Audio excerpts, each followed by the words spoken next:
They don't need the English translation for people who are not English. It's only for those guys who don't know the Sanskrit. That's all. So that's a Western adaptation. It has nothing to do with India. Achahe? Tikacha? Okay.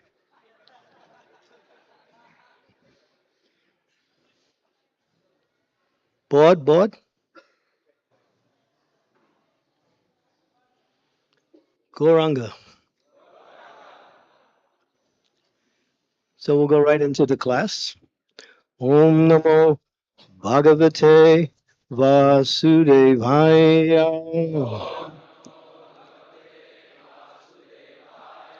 Om Namo Bhagavate Vasudevaya.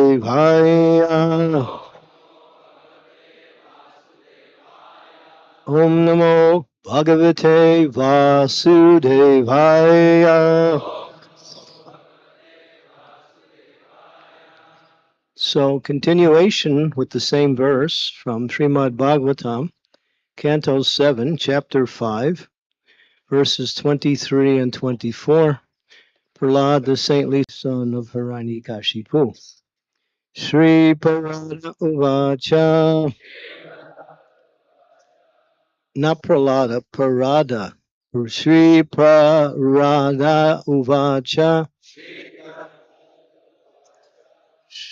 Shravanam Kirtanam Vishnu. Smaranam Padasevanam. Archanam Vandanam Dasyam. Syakyam Atman Nivedanam. Iti Pumsar Pitam Vishnu. Bhakti Navalakshana.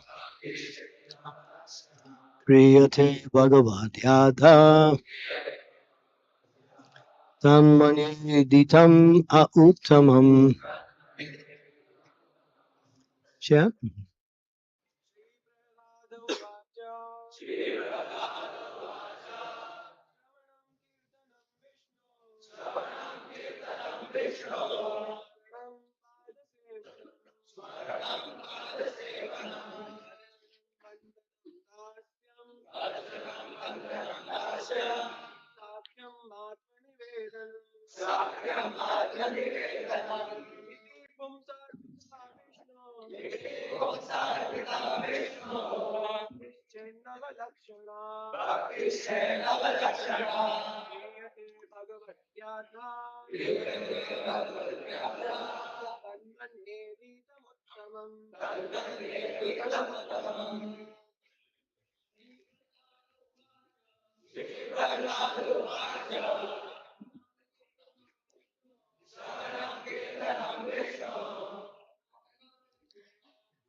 Ladies.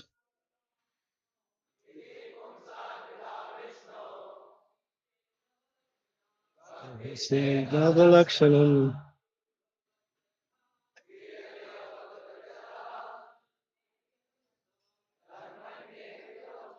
Ladies.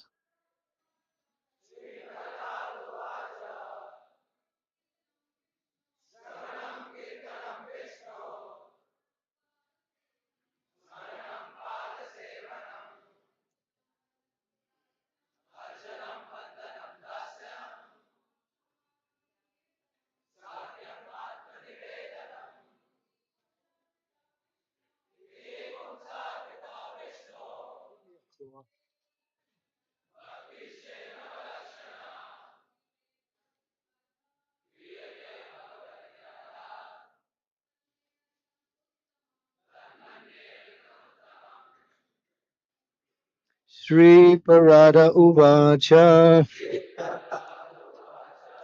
Prahlad Maharaj said, Shravanam, hearing, Kirtanam, chanting, Vishnu, of Vishnu, not anyone else.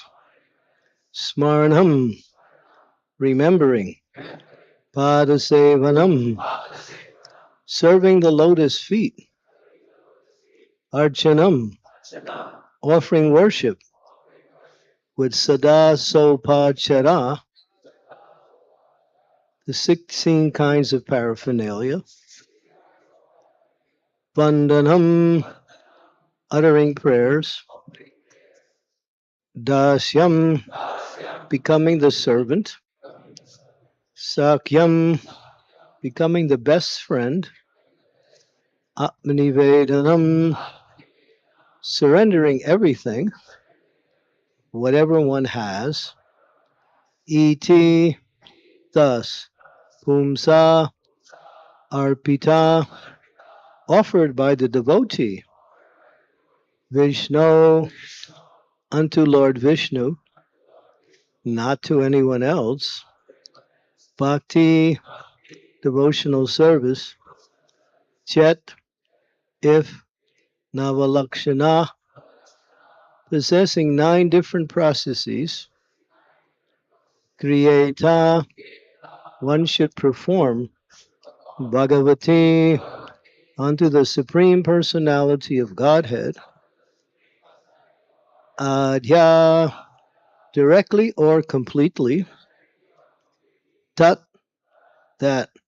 Manye, I consider. Aditam, learning. Uttamam, topmost. Translation. Prahlad Maharaj said, okay, you want to follow? Hearing and chanting about the transcendental holy name, form, qualities, paraphernalia, and pastimes of Lord Vishnu, remembering them, serving the lotus feet of the Lord, offering the Lord respectful worship with 16 types of paraphernalia, offering prayers to the Lord, becoming his servant, considering the Lord's one's best friend, and surrendering everything unto him. In other words, serving him with body, mind, and words. These 9 processes are accepted as pure devotional service. One who has dedicated his life to the service of Krishna through these 9 methods should be understood to be the most learned person, for he has acquired complete knowledge. So yesterday we spoke about Shravanam, hearing.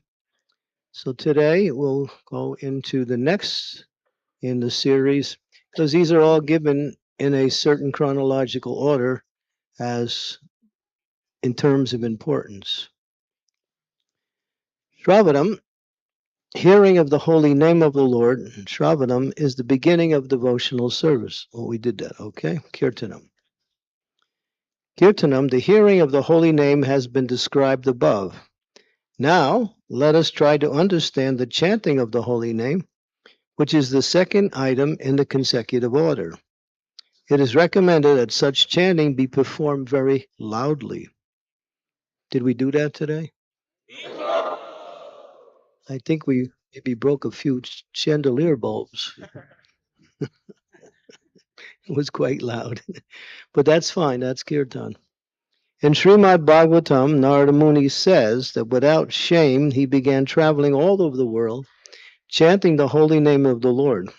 Similar, Sri Chaitanya Mahaprabhu has advised, Trinarapi Sunichena Tayorapi Sahishnuna Amaninam Amanadena Kirtaniya Sadadahi. A devotee can very peacefully chant the holy name of the Lord by behaving more humbly than the grass, being more tolerant like a tree, and offering respects to everyone without expecting honor from anyone else. Such qualifications make it easy to chant the holy name of the Lord. The process of transcendental chanting can be performed easily by anyone, even if one is physically unfit or classified lower than others, or devoid of material qualifications, or not at all elevated in terms of pious activities. The chanting of the holy name is beneficial. An aristocratic birth, an advanced education, beautiful bodily features, wealth, and similar results of pious activities are all unnecessary for advancement in spiritual life, for one can very easily advance simply by chanting the holy name. It is understood from the authoritative sources of Vedic literature that, especially in this age, Kali Yuga, people are generally short-lived, extremely bad in their habits, and inclined to accept methods of devotional service that are not bona fide. Moreover, they are always disturbed by material conditions, and they are mostly unfortunate. Under the circumstances, the performance of other processes such as yagya, dana, tapa, and kriya, sacrifice, charity, and so on, are not at all possible. Therefore, it is recommended Hare Nama, Hare Nama, Hare Nama Eva Kevalam.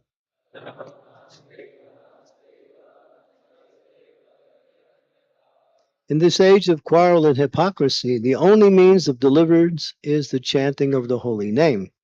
There is no other way, there is no other way, there is no other way. Simply by chanting the holy name of the Lord, one advances perfectly in spiritual life. This is the best process for success in life.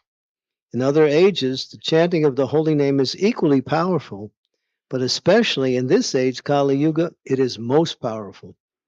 Kirtana eva Krishnasya mukta sangha param brajem. Simply by chanting the holy name of Krishna, one is liberated and returns home back to Godhead. Therefore, even if one is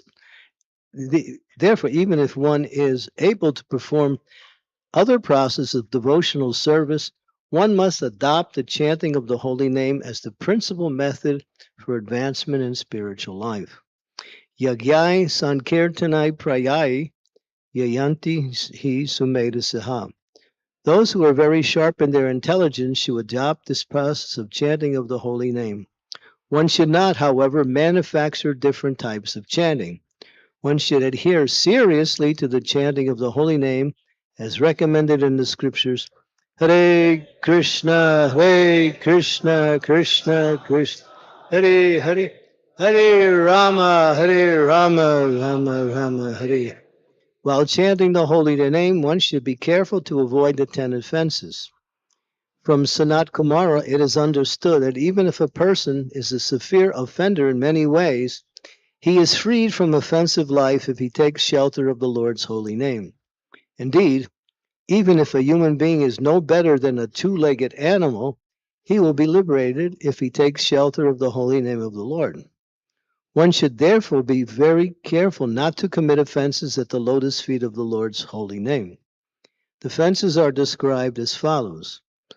1. To blaspheme a devotee, especially a devotee engaging broadcasting the glories of the holy name. 2.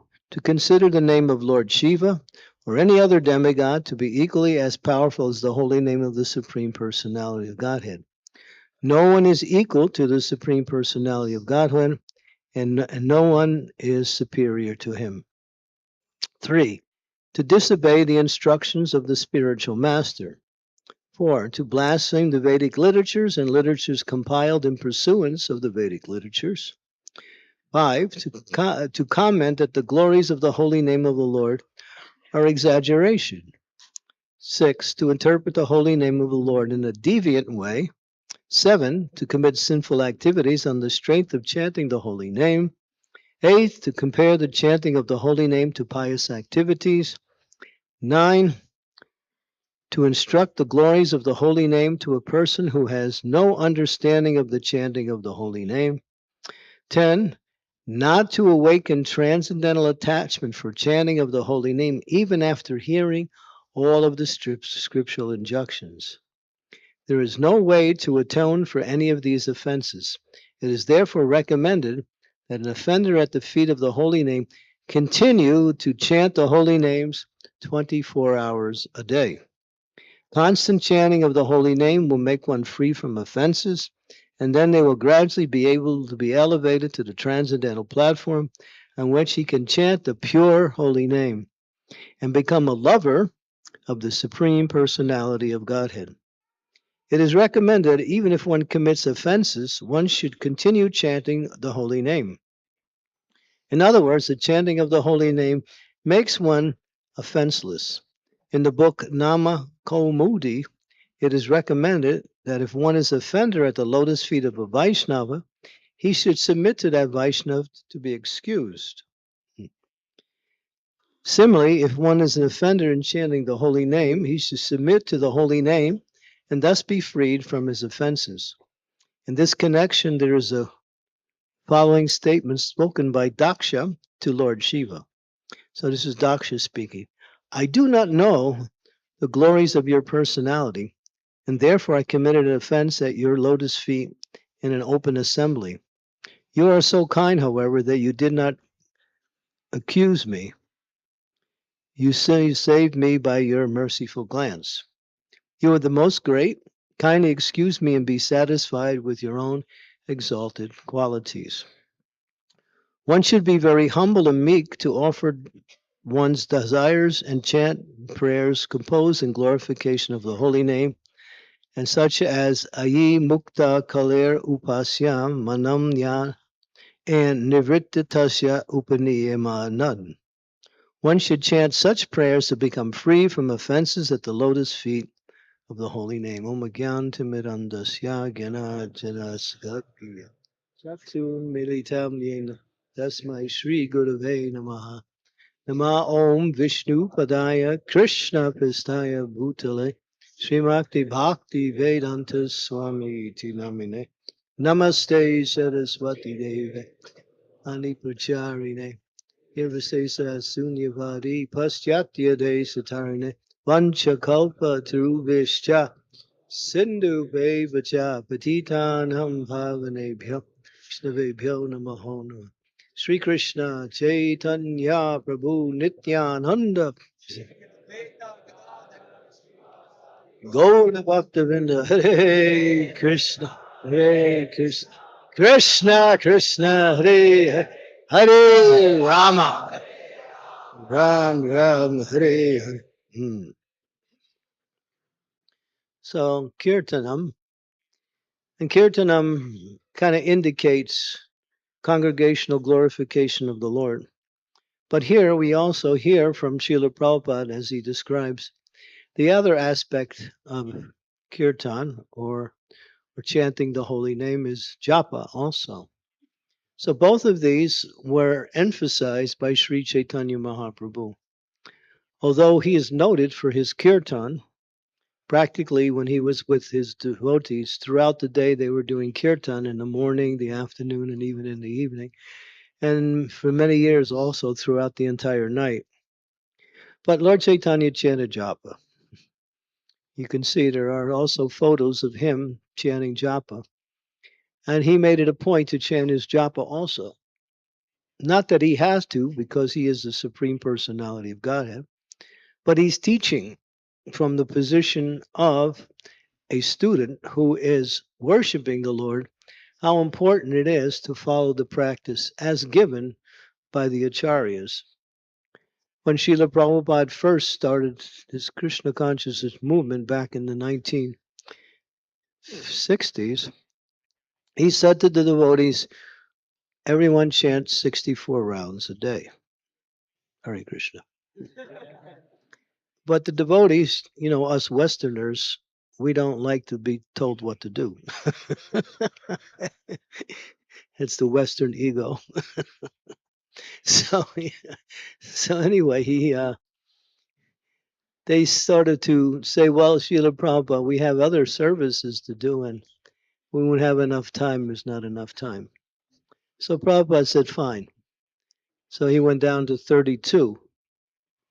But still there was some complaints, some resistance. So Prabhupada didn't want to force it, so he said 16 and no less. Because his spiritual master, Srila Bhakti Siddhanta Saraswati, made it a point that anyone who was staying in the ashram must chant 64 rounds a day. Those who are going out for preaching, they could chant 16 rounds a day because they're spending their whole day traveling, preaching. But so Srila Prabhupada tried to initiate that. But you'll see when Prabhupada talks about chanting, he says 16 is the beginning. It's not like it's the end. So Prabhupada used to say, 16 rounds, I can do any damn thing I want. What he was saying was, devotees think like that. I got my 16 rounds done. Hey, now it's time to get into the real stuff in life. But it's not like that. So Prabhupada made that point. So chanting the holy name, as it's mentioned here, is the topmost form of transcendental worship. If you want to worship Krishna in this age in the best and most complete way, it is by the chanting of the holy name. And we include both japa and kirtan. And japa, sometimes devotees struggle with japa. Maybe most of us, or practically all of us, struggle with japa. But that struggle is your bhakti. That struggle should not be seen as simply a disturbance. It is your bhakti. What is that bhakti? You're trying your best to hear and chant nicely. But although the mind may wander, chanchala himana Krishna pramati balavadridha, the mind will wander. Bring it back under the control of the self and continue to try to hear nicely the chanting of the holy name. But then we come together as a group and we chant kirtan. Now, kirtan is powerful. It can change the whole world. Prabhupada said if we just did kirtan all over the world would be Krishna conscious in no time. No doubt. It's not some euphemism or some exaggeration. Lord Chaitanya has empowered his holy name in such a way that those who spread it will influence others. The name is so powerful and it's so direct in awakening one's attraction to transcendental activities. Kirtan comes from the etymological root word called kirti. What is kirti? Kirti, we give that name to a girl, right? Sometimes girl's name is Kirti. Kirti means what? Glories? Fame, right? Famous. So kirtan comes from the etymological word kirti, which means to spread the fame of the all-famous Lord or the all-glorious Lord. And it has a second meaning also. Kirtan means that those who do kirtan, perform kirtan, also become famous. In what way? In the eyes of the Lord. The Lord really bestows his mercy on those who have developed an attraction for chanting the Hare Krishna Mahamantra. So this japa, we all know about it, is very powerful, but we have to come to the stage of developing an attachment to it. It has to be something we are always eager to perform and something that we never get tired of performing. In other words, this chanting is so powerful, it goes directly. Cheto Darpana Marjanam, cleanses the heart. Bhava Maha Devagni Nirvapana, pushes back the fire of material suffering. Shreya Kaiva Vichandrika Vitaranam, it awakens one's good fortune. Vidyavatu Jivanam, it gives life to transcendental knowledge. Anandam Buddhi Vardhanam, it's an ocean, a deep ocean of spiritual happiness. Anandam Buddhi, Pratipradam Purnamrita Smartana. It awakens one's eternal relationship with Krishna in the spiritual world. It helps one to come to the point of understanding who I am in the spiritual world. And the last one, Sarvatma Snapanam. Your home, your family, everything connected to you with you becomes purified when you chant. So you're not only helping yourself or purifying yourself, anyone who hears your chanting or anyone who's connected to you by chanting also benefits like that. Sometimes we get some resistance from our relatives, right? Well, what is this Hare Krishna? You get a job and be a nice person, get married, have 17 kids, make them all CEOs and one. So they were all, the parents always got this idea of they might want to see my kids be very successful in the material world. But that success is the success of what we say, those who have no intelligence. Real success is to awaken our love for Krishna through the chanting of the holy name. And that makes one happy, and it also purifies everyone. So family members, friends, and others who are connected, they also benefit by it. Even though they might resist it, they still benefit. And just by performing devotional service, just like Dhruva Maharaj. When Dhruva Maharaj, after he became fully liberated and he was ready to go back home, back to Godhead, a flower airplane came from the Vaikuntha realm to take Dhruva back to the spiritual world. When the airplane arrived, he was about to get in it, but then he looked to the left and he saw his mother. And his mother was getting in another airplane, going back to the same place. Why? Because she directed him on the path of pure bhakti. And because she was connected to a pure devotee and also gave him the direction in spiritual life, although she wasn't purified, she still got the same benefit he did. So those who are connected to us in devotional service also benefit. But we want to benefit the whole world by spreading this Harinam Sankirtan. But in order to purify our chanting, we have to be very careful to avoid certain, what we say, we call them offenses, but that means wrong activities or wrong understandings in the process of devotional service. So the 10 offenses are listed. And Srila Prabhupada, when he would give the initiation, he would always have the 10 offenses recited, and he would explain each one by one. So everyone would understand that, yes, I'm chanting the Hare Krishna Maha Mantra, and that is the best form of devotional expression. But still, I have to be very aware what are the offenses and how to avoid them. Otherwise, offenses are like clouds. They block the sun of the holy name. Although the sun is never blocked by the cloud, it appears to be blocked by the cloud from our perspective. So in the same way, these offenses will cause us not to taste the happiness or even get the full benefit of chanting the holy name. So one should hear these offenses, and also we recited the 10 offenses. I'll just go through them very quickly and give a little brief summary. Is that okay? Or do you all know them? Everybody knows what they mean? Yes? No? Do you, should I do it? Oh, well, that's pretty good. I got 15% of Haribos. How about the other 85%? Yes? Well, I guess that did it. Okay. So there are devotees who are traveling around the world preaching the glories of the Lord. One who finds fault with them, that is an offense to the holy name. So one should avoid that. Although they may have some personal fault, one should not consider that to be very important because they're doing the work of the Lord by preaching Krishna consciousness. There are many devas.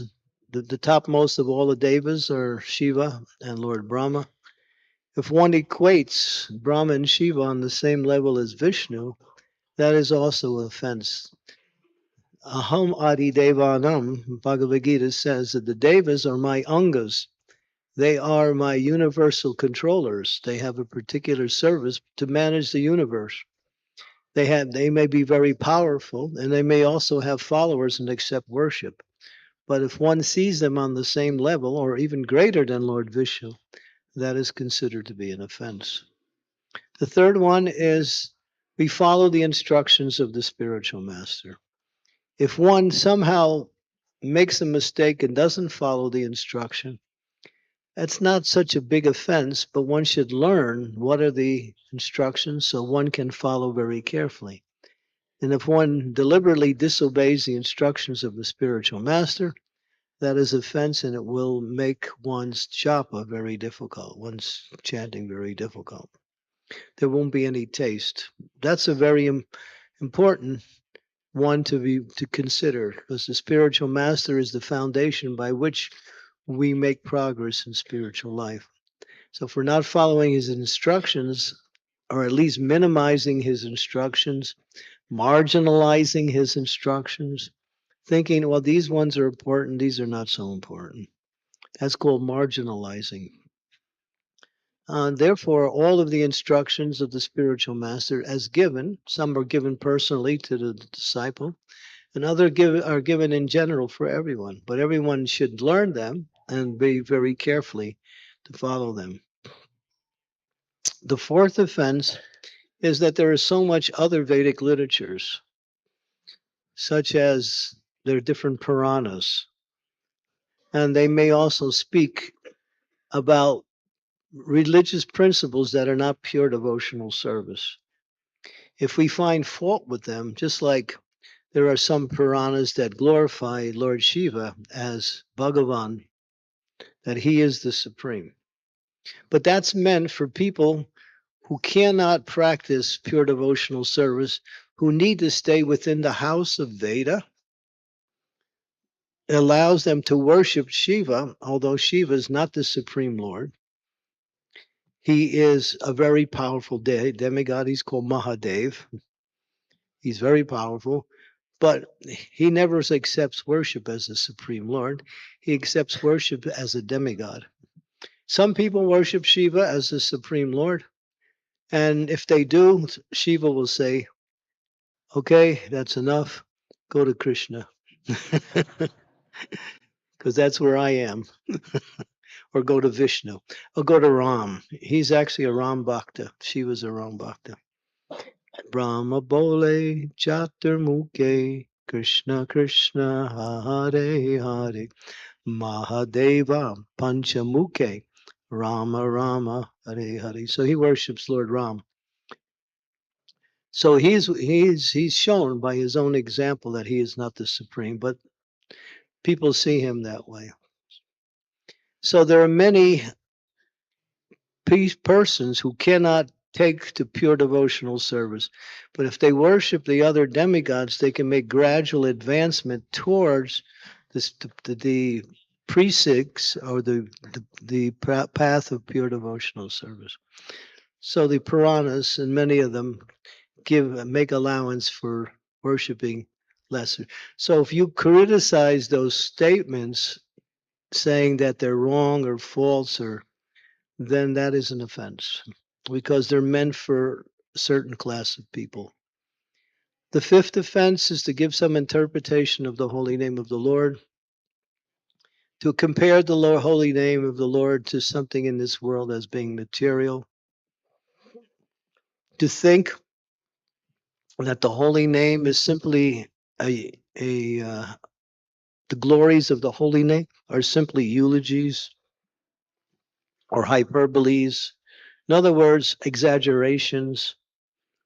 When the Shastras, when the great souls glorify the holy name, you say, well, yeah, but it's not like that. It's glorious, but not that much. But actually, the holy name is so glorious that there is no statement that can really actually glorify the holy name. So all of the glorifications are really understatements, are not overstatements. Some people will say, well, just there was an example with Srila Haridas Thakur. Perhaps you heard this particular pastime. He was staying at the house of Jagadish Manjumadara and his brother Haranya Manjumadara. They were great landowners who also worked for the government, but they were also devotees. And they held a program where they invited Haridas Thakur and others to come. So Srila Haridas Thakur was speaking, and he was saying that even liberation bows at the feet of the holy name. Simply by chanting the holy name, one can not only get liberation, but get the highest stage of pure devotion. So there was one person there, his name was, what was it, Chakravarti. What was his first name? Gopal Chakravarti, yeah. He was a Brahmin, very good looking guy, had some intelligence, and he became disturbed hearing Srila Haridas speak the glories of the holy name. And he immediately interrupted Haridas. And he said, "What are you saying? It takes lifetimes to get liberation. You're saying simply by chanting the holy name, you can become liberated and actually come to the stage of pure devotion?" So he started to criticize. And then he said one thing. He said, "If this is not true, then may your nose fall off." So when he said that, that was a big offense to Haridas. And everybody in the assembly became very upset, and they threw him out. They asked him to leave the assembly. 3 days later, his nose fell off. He got a reaction for offending such a great personality as Srila Haridas Thakur. So here was an example of a person thinking that the glories of the holy name are simply exaggerations. The next offense is, this is called Nam Nam Yasha Bali Papa Budi. Yeah. Which means that this is the most dangerous of all offenses. Well, the holy name is so powerful, it can eradicate all reactions to sinful activities. So tonight, I'm going to go out and do a few sinful activities. And tomorrow, or even tonight when I come back, I'll chant Hare Krishna and I'll get free from it. No. If one accidentally falls into the wrong activity or even some sinful activity, that's excusable. But one purposely, with intention, decides to use the holy name to relieve one of one's sinful reactions. That is an offense. And then the holy name will simply not be available for that person, not at all. There are people who joined our Hare Krishna movement who tried to introduce certain principles that were outside of what was of modern civility and morality, and saying that's okay because it can help. For instance, there was one person who decided to include smoking marijuana and chanting Hare Krishna because he said, you really get, nirvana that way. But, and he was preaching like that. He was also a devotee. When Prabhupada heard that and told him that he has to leave, and he did. But the point was that you can't, adjust the moral and spiritual principles and think that you can still chant the holy names. One has to follow according to the acharyas, Mahajano Yena Katasapanta. So that's a great offense. But again, if you make a mistake or commit a sinful activity, Prabhupada gives the example. You're practicing Krishna consciousness and you meet some of your old friends. And they say, "Well, nice to see you. How you doing? How's this Hare Krishna?" And you start talking, you start reminiscing about the old times. And they say, "Come on, here, have a cigarette." And you think, doesn't hurt. I want to be friendly with my old friends. So you do that. And then you think after, why did I do that? So that's accidental. That's circumstantial. So that can be relieved. But if one is planning, then that is not excusable.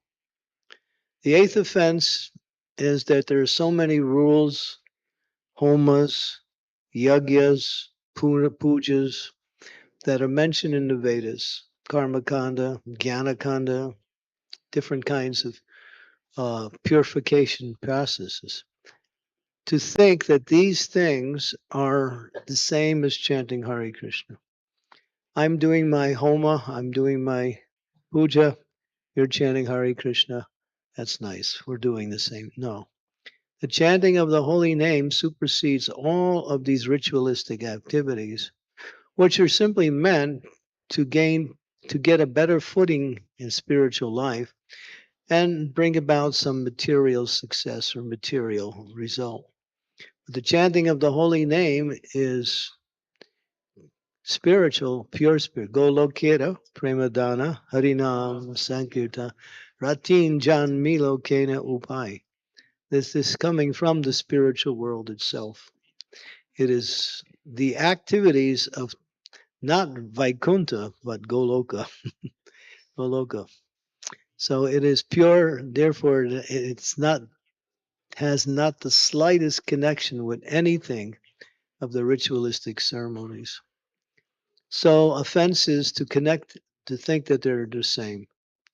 The ninth offense is to, well, you're out there preaching and you want to make a point to inspire someone to chant, but the person is resistant. They're not interested. But if you try to force it, then that could also be an offense. It's not good for that person if you enforce it, because he may commit offense against the holy name if he's forced, and then that will ruin his chances also for further opportunities for spiritual progress. So, and when we preach, we don't speak about, that simply by chanting the holy names of the Lord, you can be a gopi and and Vrindavan, or you could be Krishna's best friend and share his lunch pail.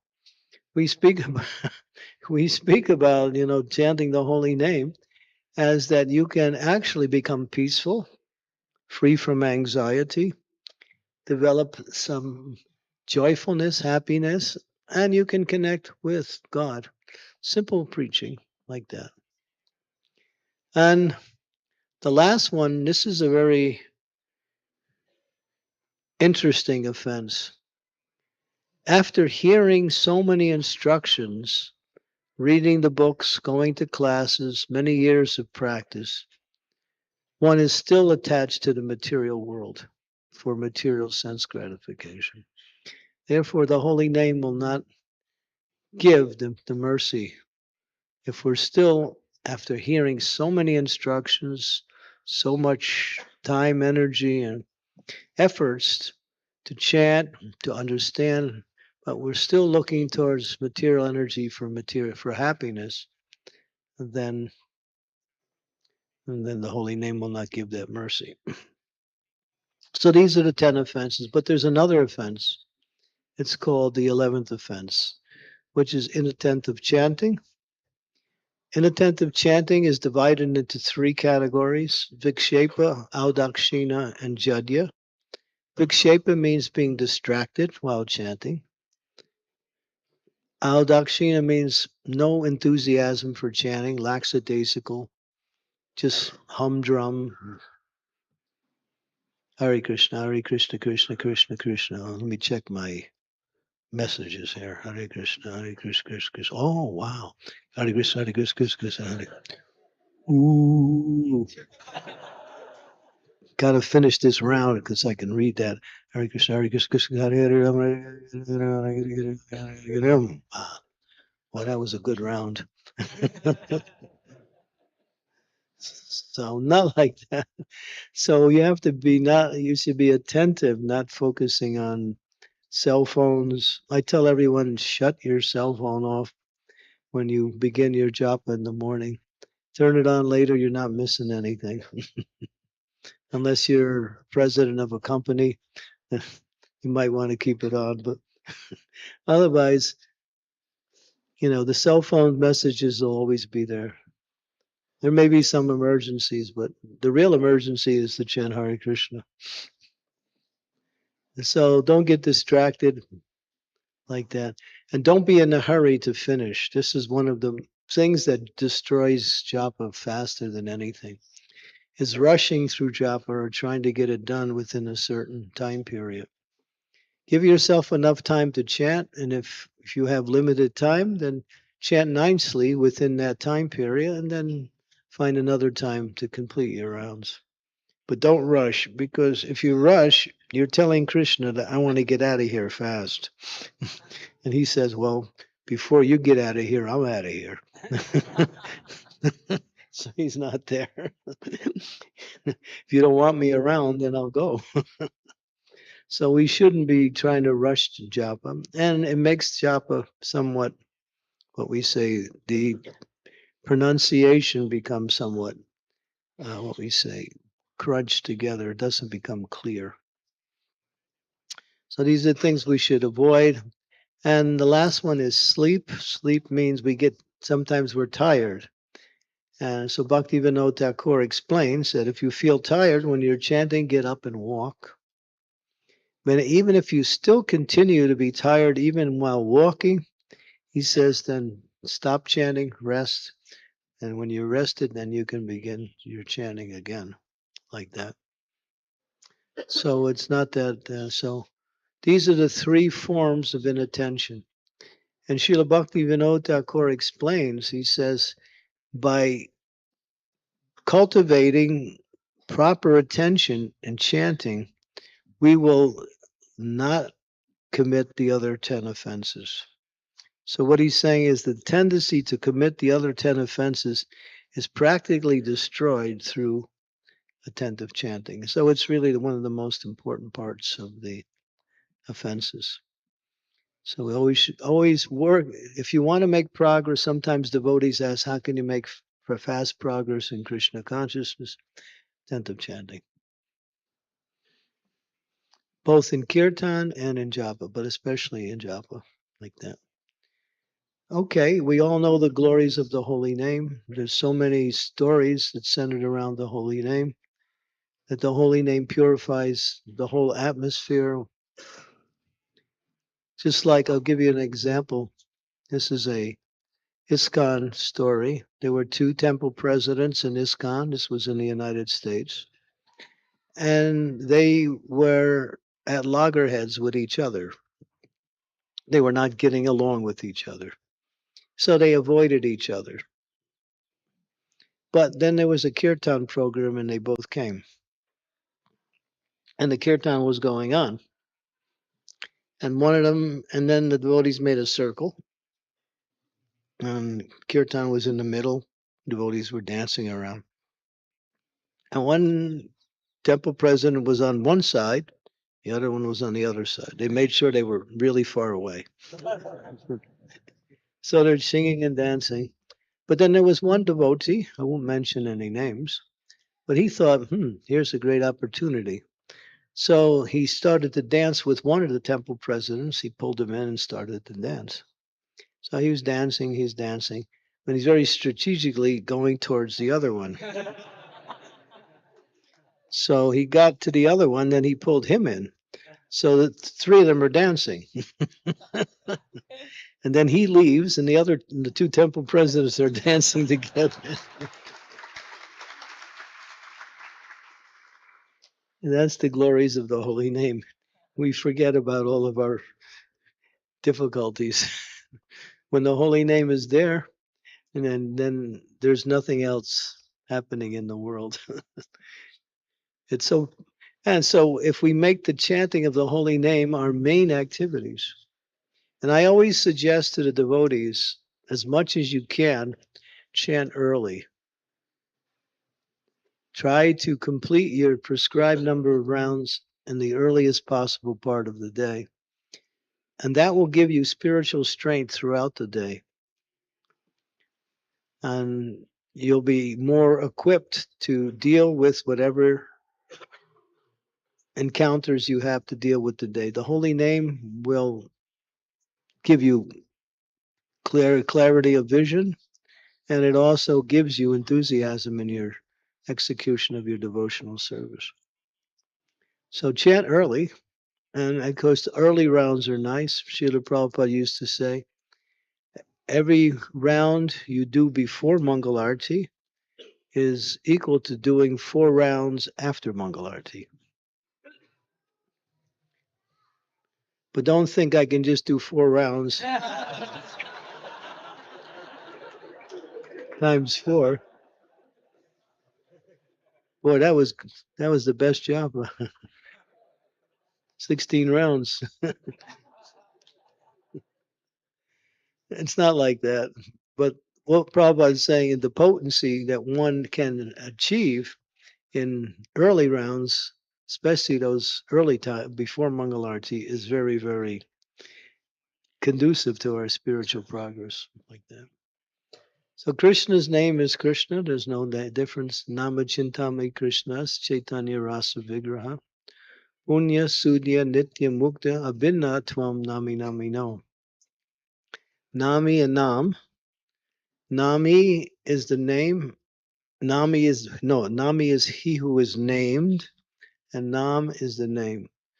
So he who is named and the name are the same, but the name is more merciful than the person being named.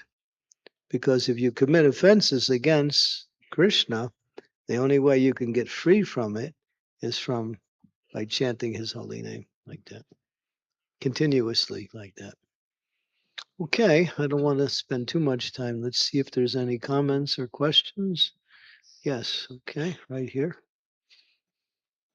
Yeah, you can stand up. Yeah, okay.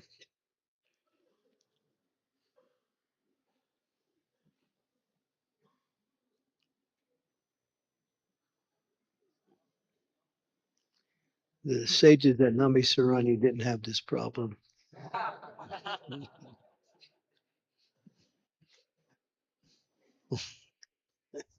Hare Krishna Maharaj. Thank you very much for lecture. Maharaj, my question is regarding pronunciation. Like basically there are 3 keywords in our Mahamantras. So sometimes devotee chant Krishna or sometimes Krishna. So does that matters to be more specific? Some devotee chant Krishna or due to mother tongue, some devotee chant Krishna. So Well, Lord Chaitanya chanted, he uses the R. Sometimes they say Krishan, right? Or Krish, right? That's okay, but we try to follow Lord Chaitanya, who chanted Krishna like that. So our process is to follow exactly how Lord Chaitanya taught and performed like that. But it's not an offense if that's being done like that. Mhm. But what we really have to be careful is now this Ramo, Haribo. It's not Ramo, it's Rama. Mhm. And people are chanting Ramo. That is a deviation. And Prabhupada spoke about it. He said, you know, who is this Ramo?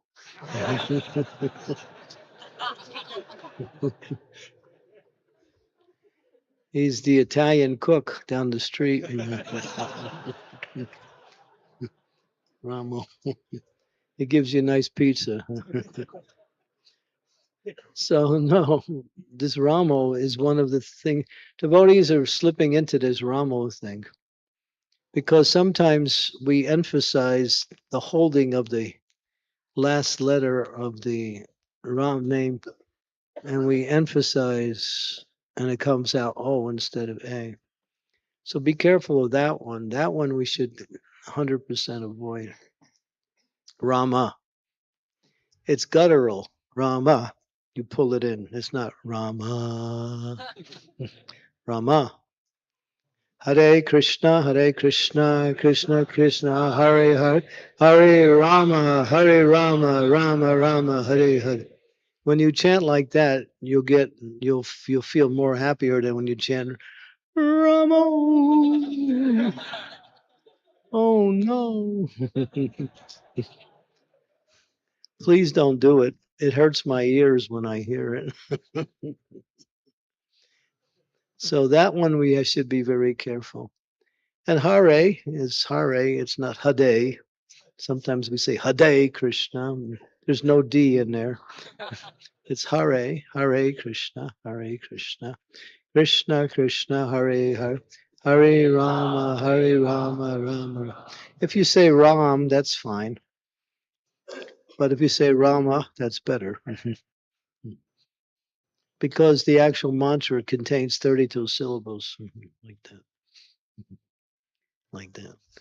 Is that Thank you, Maharaj. is that okay? But you mentioned it's fine. It's not a deviation. But we try to follow Lord Chaitanya. Because Prabhupada talked about that. Because in different provinces around India, people say Kishan or Krish like that. So that's, we wouldn't stop anybody from chanting like that, but we try to follow Lord Chaitanya like that. Okay, we got a number of hands here. I can't, I'm not good at calling on people because I'm too, okay. Question? Hare Krishna Maharaj. Thank you for the class. So, there is a famous verse in Srimad Bhagavatam 6.2.14, so Right. which says that even if one chants the holy name jokingly or in musical way, still he is freed from the immediately freed from the his unlimited sins. So then why still we are suffering from our unlimited sins? But that is, that's called, this is called, what is it called? Unknowingly performing devotional service. What is that called? Huh? Agyata Sukriti. That's Agyata Sukriti. That person is not trying to say it in any other way. They somehow they do it jokingly or derisively. Somebody's like, ah, you Hare Krishnas, ah. But they're making advancements.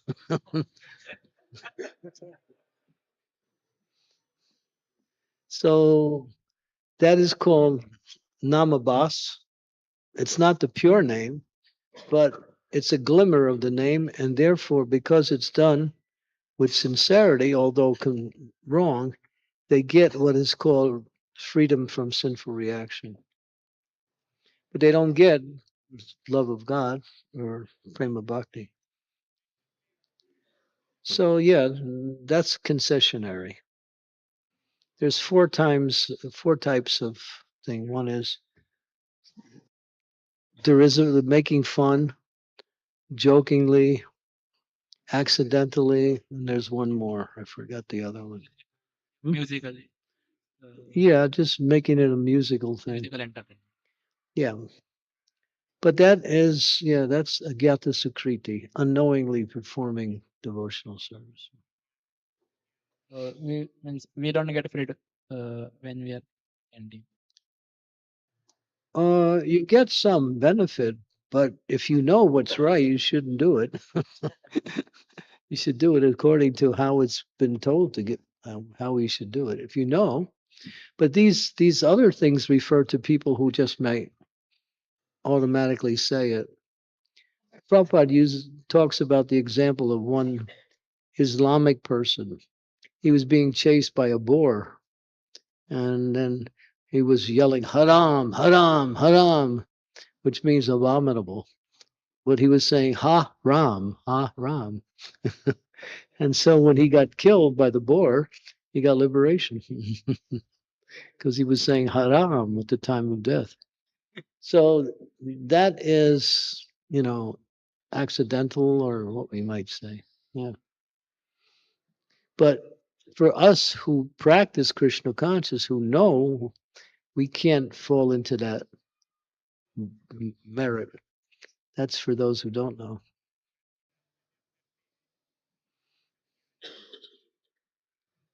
Is that okay? Okay. I don't believe you. You're okay? You sure? Little bit not okay. Yeah. Right. Means, All right. So what's your problem?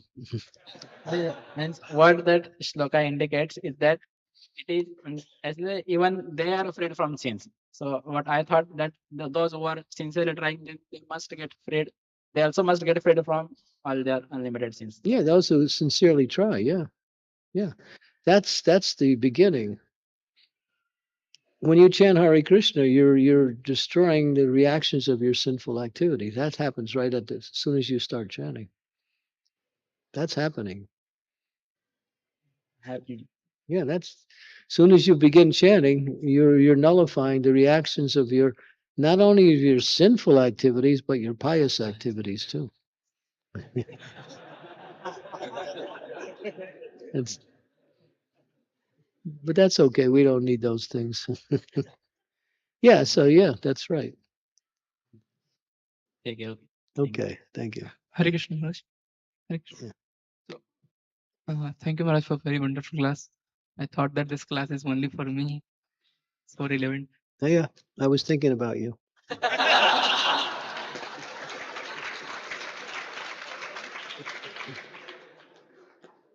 Now that you reminded me. Yeah, Maharaj, I have question that like I observed that in 1 month, 1 to 2 days are like something that I not get even a tinge of sleep and 16 down complete at one sitting. But most of the time it happens that I suffer with lots of sleep. Like I even while walking and chanting, I face sleep. So Get tired. yeah, I have for that I have experimented on myself, Maharaj. So I found that once I take a sleep like 8 hour, 8 hour more, so that body can be recovered. So still I am Still sleepy. yeah, and sometimes it happens that I take rest only 6 hours, still like chanting very smoothly. So thing is that it may be reason that there may be anarthas due to which, but it is Maharaj, if there is anartha so much, so it must be that at every day we should have a sleep. But 1 to 2 days, why it happening like? No, when you start chanting and you start concentrating, then you go to sleep. Yeah, because what's happening is that when you're actually chanting properly, your brain waves are slowing down. You're going into a very slow brain waves, and that's the meditation stage. So sleep stage and meditation stage is the same level of brain waves. That's scientific. Yeah. So be careful. But keep the clarity of the holy name foremost. But you have to be careful. If you get too relaxed and you start focusing, then all of a sudden everything just goes. "Ugh." So better to use a little mode of passion in there. Keep the energy moving. Yeah, walk around. What I would suggest is you drink some water. When you feel sleepy, drink water. That'll help. Thank you, Maharaj. Yeah, okay. Come on, you lost your service here. Okay. You have to choose because I see hundreds of hands. I don't know which one. Yeah, the mic. Okay. Hare Krishna Maharaj, thank you so much for the very wonderful class. Should I stand up? It'll help. Mhm. So thank you so much, Maharaj. Maharaj, my question was that preaching with force is an offense. However, sometimes we do have to force at the initial stages of preaching toward the person to adopt to Krishna consciousness. So I wanted to understand a little more and on this aspect, like should we do some forcing while we are preaching? Because initially the person is so conditioned that until we sometimes force, he is not able to take, and after Yeah. little force, he can take up very nicely. But this is referring to speaking the glories of the holy name as. So you want to avoid that. There's other way to force or become maybe strong in your preaching. You should be really determined and clear on how to preach. So you maybe sometimes we use strong words, but it doesn't work with everyone. But some people need it and some people will resist it. That's all. So what this verse is saying here, or what the holy name is saying, is don't speak about the glories of the holy name, because they won't understand, or they might resist, and then they commit an offense. But you might say, like, if you don't, practice Krishna consciousness, and you can be freed from your distress and anxiety. We tell that to people in general a lot. Most people are stressed out, especially in this age of Kali. So we tell them chant, and you can become free from your stress, like that. Or you can use different tactics to reach people. That's fine. But you have to be effective. Strong preaching is one aspect of preaching. But the idea is what is beneficial according to time, place, and circumstance. Therefore, you have to be a little bit aware what is your audience and how to preach to that audience, either a person or a group of people, like that. We just like preaching in India is easy because you just tell it like it is. If you go to the UK, you have to tell it like it is with a little kind of frills in there. If you go to the US, you really have to make it sweet. So the more west you go, the more you have to kind of like charm it up to make it more palatable for them to take it. Because, they're still learning. So depending on your audience, then you have to see how to present that knowledge in the best possible way. Thank you, Maharaj. Yeah. Good. Hare Krishna Maharaj, thank you for the class. My question is that while chanting, how to go from trying to receive mood to trying to from trying to attain mood from trying to receive mood. Trying to get something and try to receive something. Well, that's the same, right? Getting and receiving. First thing, like we endeavor to extract ecstasy and pleasure from chanting holy name. And second is like we are trying to receive the mercy of Lord. So how to go to that? Well, receiving the mercy of the Lord, you pray for that. And Prabhupada said, don't try to, try to squeeze out happiness from the holy name, because Krishna will not allow that. When he's satisfied with your mode of chanting, then he reveals himself through the holy name. When he's pleased, or when you're properly approaching the holy name, then the holy name will reveal things. So we can pray for that. That you can pray for. So there's prayers to the holy name. There's prayers to the great souls who also can give us the mercy of the holy name. So there's prayers to Srila Haridas Thakur. There's prayers to Krishna directly. There's many prayers. So sometimes we recite prayers before we chant, and sometimes we recite prayers even during japa, just to again show the Lord we're eager for his mercy. That you can do. But you can't force it though.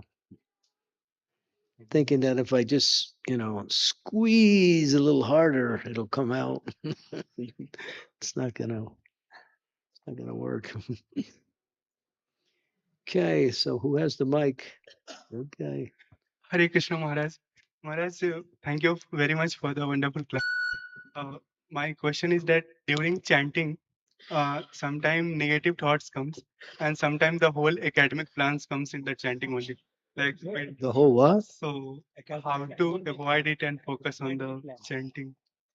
Oh, well, we say when these thoughts come, then just dismiss them. Go back to thinking about Krishna and the holy name. Recognize them when they appear and immediately throw them out. If you leave them there, they'll grow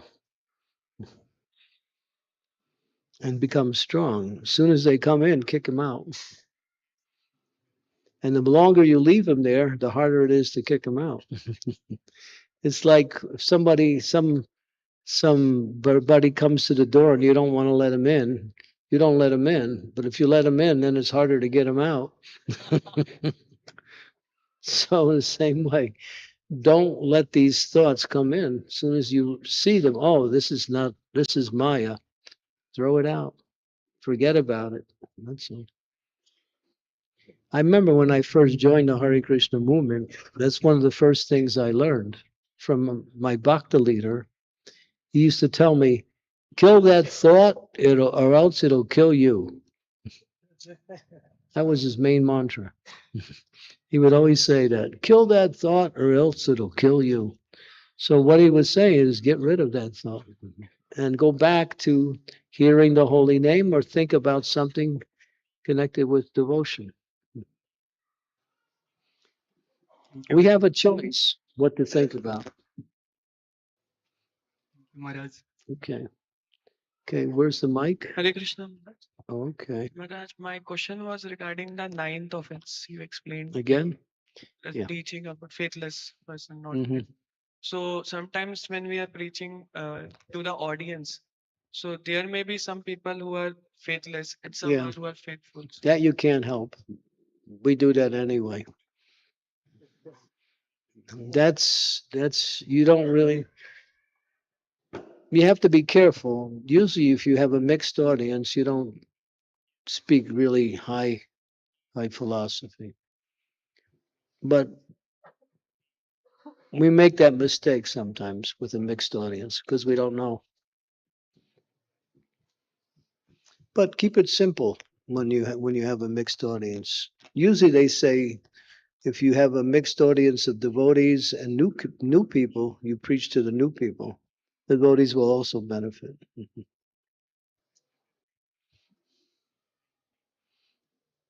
Is that okay? Yeah. Hare Krishna Maharaj, thank you for the wonderful class. In Bhagavatam, we can see that there are many pure devotees, but the Mahajans are only 12. Like, what is the specific thing in these 12 Mahajans? Because all are pure devotees in the Bhagavatam. Why only these 12? Well, a pure devotee doesn't have to be a Mahajan. Mahajano yena katasapanta. What is that verse? Tarko pratishta sutinam vibhinnam. You know that verse? Tarko pratishta sutinam vibhinnam. That's the first line. Naso, there's some. The last line is Mahajano yena katasapanta. These 12 personalities are authorized to teach pure religious principles. Outside of those 12, there are pure devotees, but they are not in, they don't have their sampradayas or followings. Brahma, Shiva, Narada, Prahlad, these are Mahajans. They teach the path of pure devotional service. Bhishma Dev, Janaka, you can see them all on the ceiling. There's 9 over there and 3 here. There, you have to, in order to practice devotional service, you have to line yourself up with one of the Mahajans. So we're aligned with Lord Brahma. We're in the Brahma Gaudiya Sampradaya, Brahma Madhva Gaudiya Sampradaya. Madhvacharya is also in our Sampradaya. So, but there are many, there are unlimited pure devotees, yeah. But not all of them. There's only 12 Mahajans. So.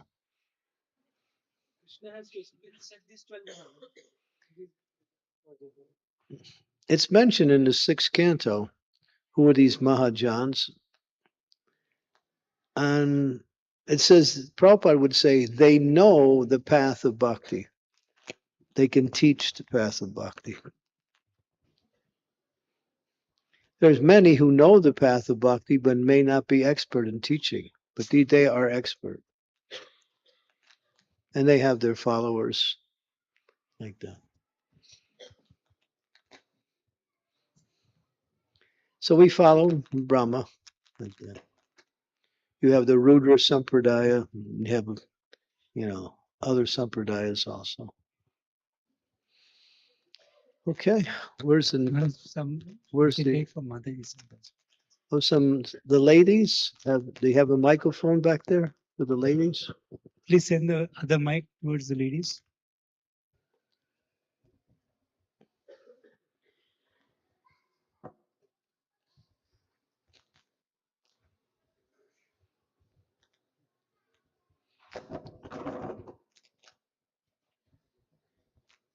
Did it make it?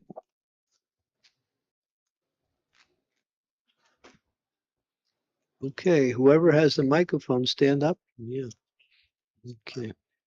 Hare Krishna Maharaj, thank you so much for this wonderful class.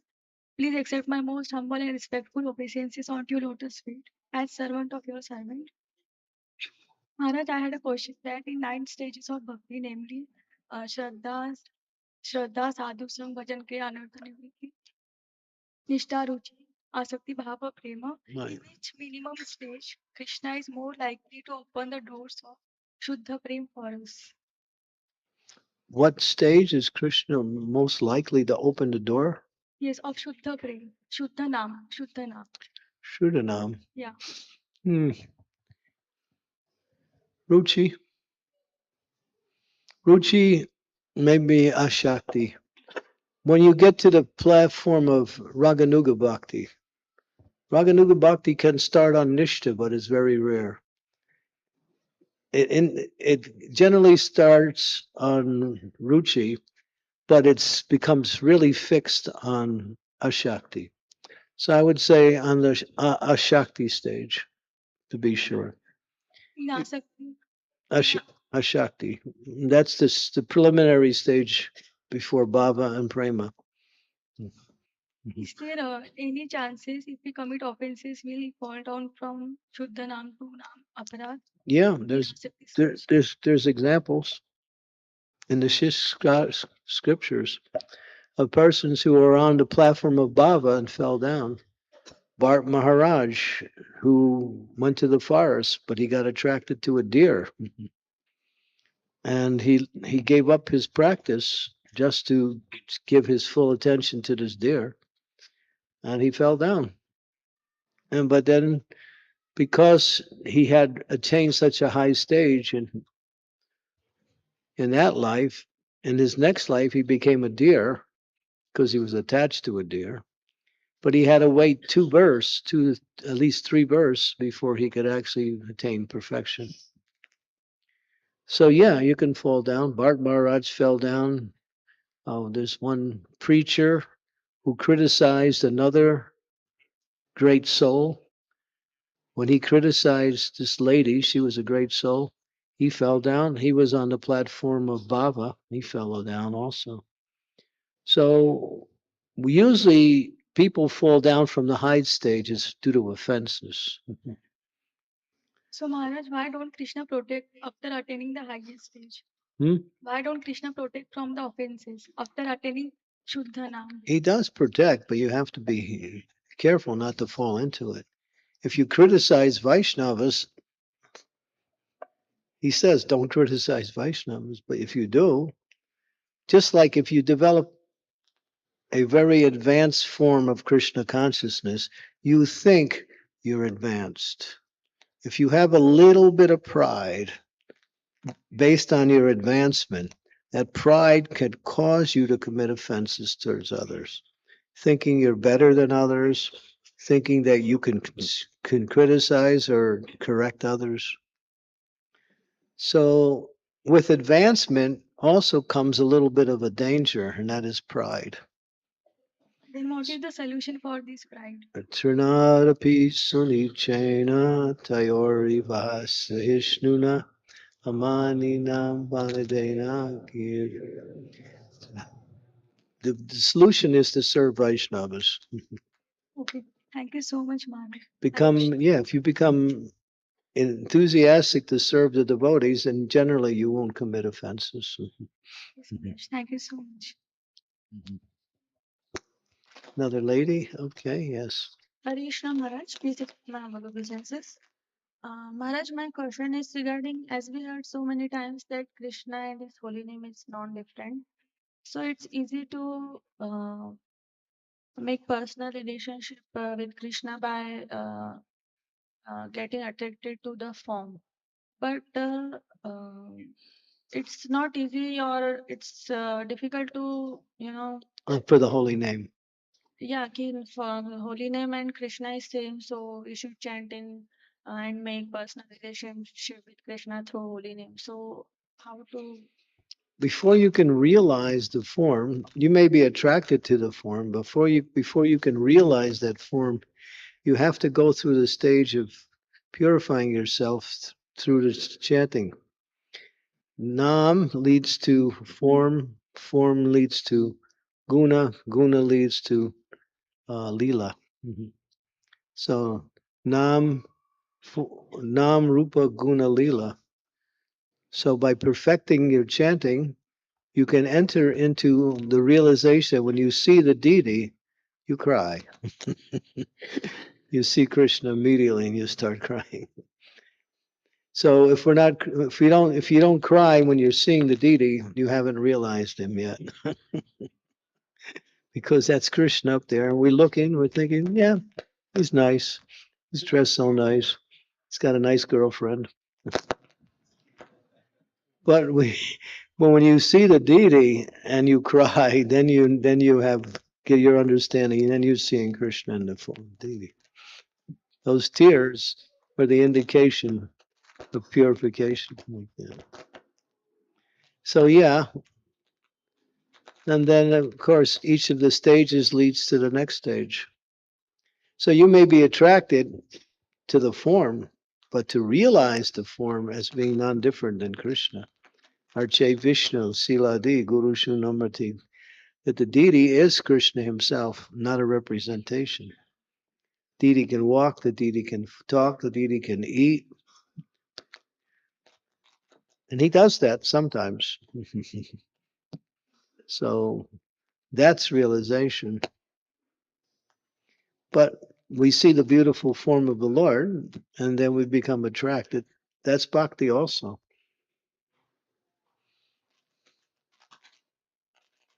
But if you chant, are you chanting? Yes, Maharaj. That means because you're chanting, you're also attracted to his transcendental form. If you're not chanting, you won't have that same attraction. Chanting is making your eyes more devotional, purified. Premanjaritam bhakti vilochanena.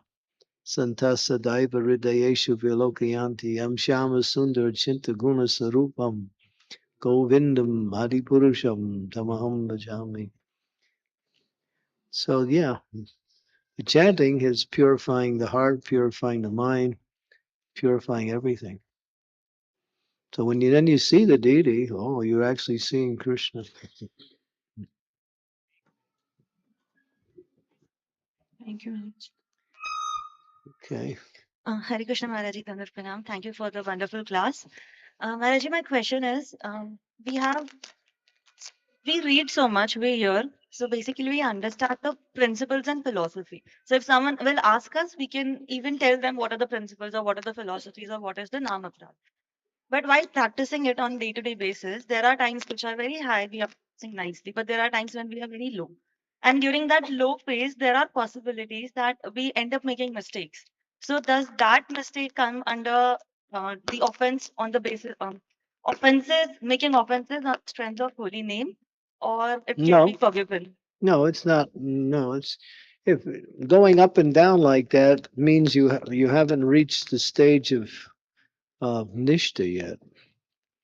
You're still struggling with an arjanivritti, which means there's still some unwanted things there, which causes you to go down. But it's not an offense. It's just it's unsteady bhakti, that's all. And as you continue to chant, execute your devotional service, then those waves will become less. And then you become more strong, and then you start going up and you keep going up. When you get past the nishta stage, nishta means fixed. Steady. Yes. You're not going to go down again. Unfortunately, this even happens after initiation. So even after practicing for many years, there are cases like when we become very low. Yeah, there's different anarthas that are deep. We can't even see all of the anarthas. They may surface at different times. Well, one of the anarthas is wanting to become glorified, wanting to be recognized. I've done something nice to someone, and therefore I should get some reciprocation for that. That's an anartha. There's a statement in the Sri Sampradaya which says there's two things you should always remember and two things you should always forget. The two things you should always forget. You should forget all the nice things you did to others. That way you won't become proud. And you should also forget all of the bad things people have done to you so you can stay humble. And the two things you should always remember the holy name, and always remember that death can happen at any moment. These are the two things you should remember. And if you follow that, you're making advancement. We like to get recognized, but we want to recognize Krishna. So when someone recognizes us, we offer it to Krishna. We're not so eager to accept it for ourselves. Thank you, Maharaj. Hare Krishna. Okay, so it's 10 minutes to 10, right? So what time should we quit? We can take one more question. Okay. There's one person over there. Yeah. Hare Krishna Maharaj. Where is he? Where are you? Hare Krishna Maharaj. I hear, but I can't see. Hare Krishna Maharaj. Oh, there you are. Humble businesses. Okay. Maharaj, for householders, can you give some tips for morning sadhana? Morning Chant sun, wisely, yeah. perform aarti. Yeah, turn off your cell phones.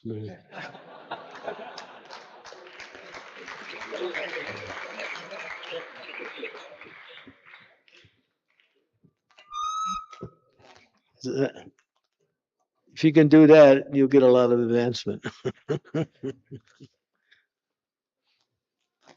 What else? Let me see for grihastas. Don't sleep late. Don't think because I'm a family person I can sleep late. Try to get up by 4:30. Latest 4:30. If you sleep late, and then half the day is finished. So sometimes people think, well, I have family and so many things. I'm working. I can get up 6:30, 7 o'clock. It's like the middle of the day, you know. Get up early. That means sometimes you have to take rest a little bit earlier. What do we do at night that's so important to stay up, you know? Unless you're doing some preaching or you're having a program. Otherwise, go to bed 9 o'clock, 9:30, no later than 10. Bhaktivinoda Thakur used to say, did say, every hour you sleep before midnight is worth 2 hours after midnight. Bhaktivinoda Thakur used to take rest at 7:30 in the evening. And he would get up around 1 o'clock, and then he would write his books. Srila Prabhupada was a little bit different. He would take rest at 10:30 and get up about midnight, sleep an hour and a half, 2 hours. But nobody could follow Prabhupada. It's not possible.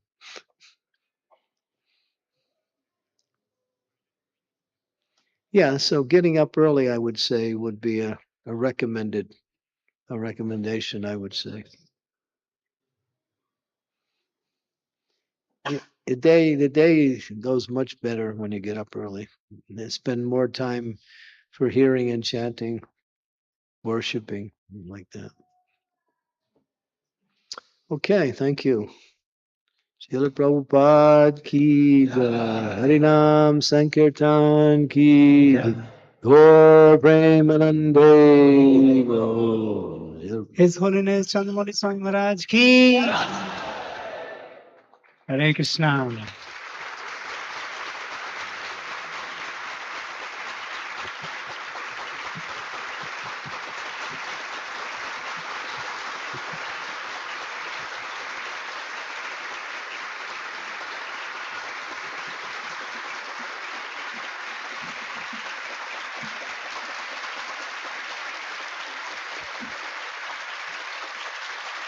Hare Krishna.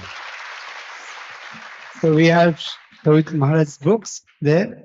So if some devotees who have come today and could not take the benefit of the books yesterday, they're most welcome. The books are available. And if you wish to have the autograph, please give it to Nayak Sakha Prabhu. He will help you get the autograph. Thank you very much. So we are really honored. Today evening we have a class for the boys, the camp boys in the Bhaktivedanta hall. Tomorrow we'll have more classes on the next step of devotion service, the Smaranam. So we are very honored that Maharaj is giving us such valuable wisdom on a practical platform for all of us to relish and learn and practice. Thank you very much.